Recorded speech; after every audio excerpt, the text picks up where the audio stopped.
Vayar Balak ben Tzipor Eis Kol Asher Asa Yisrael La'amori. Balak, who was Melech Moav, saw what Klal Yisrael had done La'amori. It says the Yidden were finally making their way. They were on the Gvul of Eretz Yisrael, and they were going through the lands, and the Yidden destroyed, as we had in the previous parsha, the Amori. Vayogar moav mipnei ha'am ki ravhu. As a result of this, Moav had understandable fear. The Medrash says on this pasuk, Vayogar moav kishahayu Yisrael nirim la'amonim nirim atufim l'shalom u'l'mayavim nirim mizuyonim l'molchama. The pasuk says, the Medrash says, that there were two nations, Ammon and Moav. The halacha was that Yidden were really not allowed to make war with either of these two nations, either Ammon or Moav. Yet the Medrash tells us, and we'll see soon that this is a Gemara Bava Kama, that Hagam outright warfare was prohibited with both of these nations, but nevertheless there was a distinction. When it came to Ammon, Zok the Medrash, Nirim Atufim L'Shalom, Klal Yisrael appeared peaceful. They didn't give any pretensions, any appearance of wanting war. They weren't going to make war, and they didn't give any appearance that they were going to make war. However, the situation with Moav was different. Ula Moavim, Nirim Mizuyonim L'Molchama. When they would go past Moav, they would be armed. It would appear as though they're going to make war. They didn't, but they certainly gave that appearance. Shekin Kosuv, etc., etc. Zok the Medrash weiter. Shekin Kosuv v'kiras v'karafta mu b'nei amayin al tetzureim kol min sora al patzer lehem.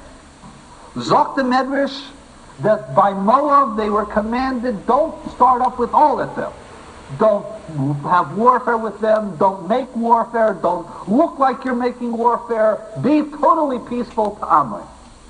Val tiskor bom kol min giuri ula Moav amar al totzer val tiskor bom milchama iata oiser aval masha ata yochel lachtoif mehen chatoif. Zok the Medrash, with Moav, you couldn't make formal warfare. But if you wanted to send a little battalion, a little raiding party in there, and chop something, make a little havoc, make them sweat, that was permissible. And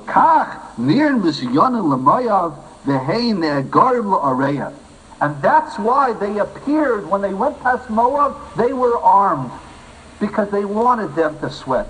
Because even though they didn't have the right to make outright war, but they could shepherd with them. Not so with Ammon. Then the Medrash goes on and says, this is Bemis and Rashi in Dvarim, that's why our parsha begins by Yogar Moav Mipnei Ha'am. Because Moav had reason to fear. Because the Yidden made it a very deliberate act to give the appearance that they could shepherd.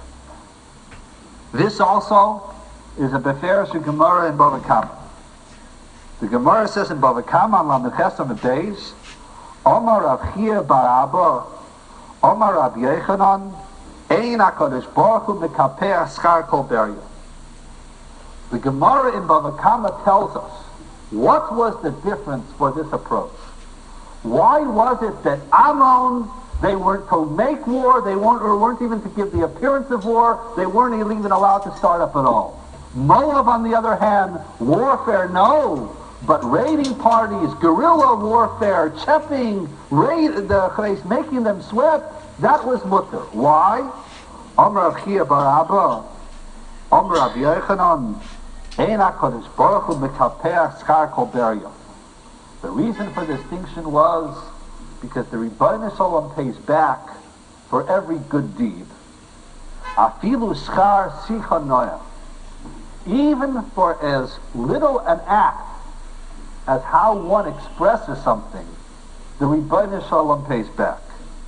De'ilu bechira de ka'amra moav, amar lo l'meisha al kotzer es moav al tiskor ben milchama.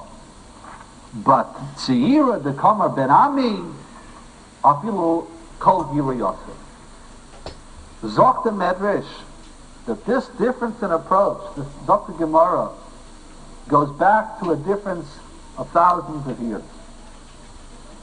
Because we all recall the Maisa that Lot and his two daughters were stranded after the Maisa from Sidon. And the two daughters in Moab thought that they were the last human beings left on the earth.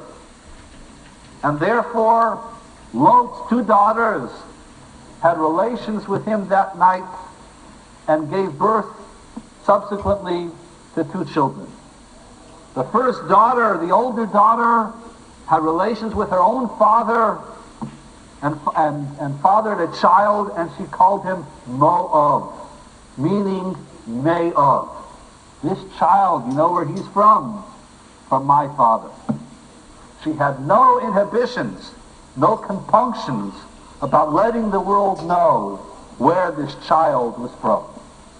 The second daughter, on the other hand, called him Ammon, meaning my Ami, my nation. But it was less explicit.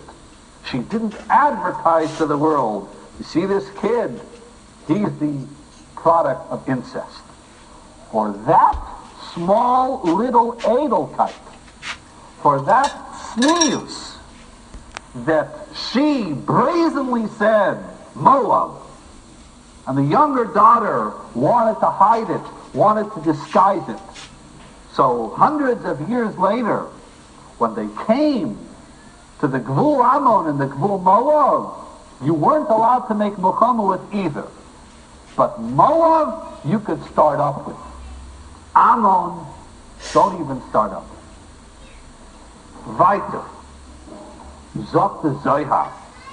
In this week's Parsha, what's the Mida Keneged Mida?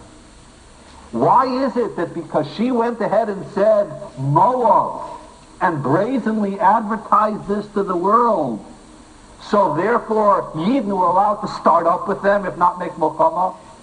Ammon, on the other hand, where she was more tznius, she was more edel, they weren't allowed to do anything. Zokti Zohar, what's the Mida Keneged Mida?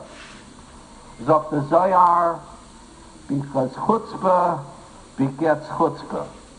Because imagine the chutzpah that the Yidden had. They would go brazenly, go into their camps, attack them, and walk away. You know what a busha it was to the Umas HaOlam?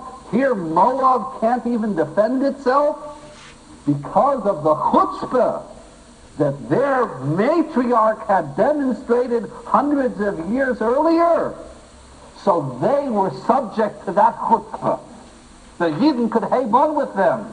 They could machozik with them, fool around with them, like the cat plays with the mouse. But Ammon, Zok the Zohar, there, don't touch them. Don't start up with them. Because they were edel. They were tsanua. Hu hadin.